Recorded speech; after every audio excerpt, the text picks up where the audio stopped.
మనోహరి school వ్యాన్ని drive చేస్తూ ఉంటే బాకీ పిల్లలు టెన్షన్ పడుతూ స్కూల్ వ్యాన్లో కూర్చొని ఉంటారు. అప్పుడే మోస్ట్ నటోరియస్ క్రిమినల్ అయిన బాస్ దగ్గర నుండి రౌడీకి ఫోన్ వస్తూ ఉంటుంది.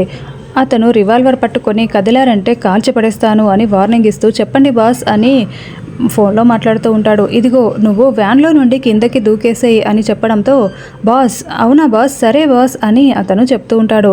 అయితే నువ్వు దూకుతున్నప్పుడు అందులో బాంబు ఉందన్న విషయం వాళ్ళందరికీ చెప్పేసి దిగేసేయి అని బాస్ చెప్తూ ఉంటాడు.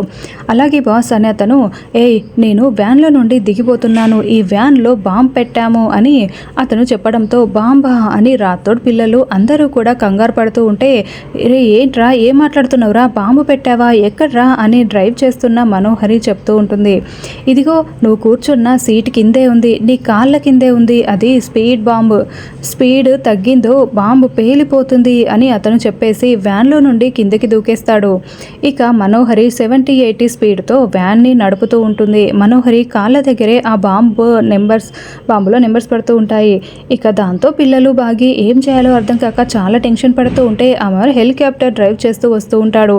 ఈ లోపల మేజర్ సార్ వాళ్ళు కూడా కార్లో వీళ్ళ వ్యాన్ వెనకాలే వచ్చి వ్యాన్ని చూస్తూ ఉంటారు. పిల్లలు పిల్లలు అని పక్కన కార్లో నుండి పిలుస్తూ ఉంటారు.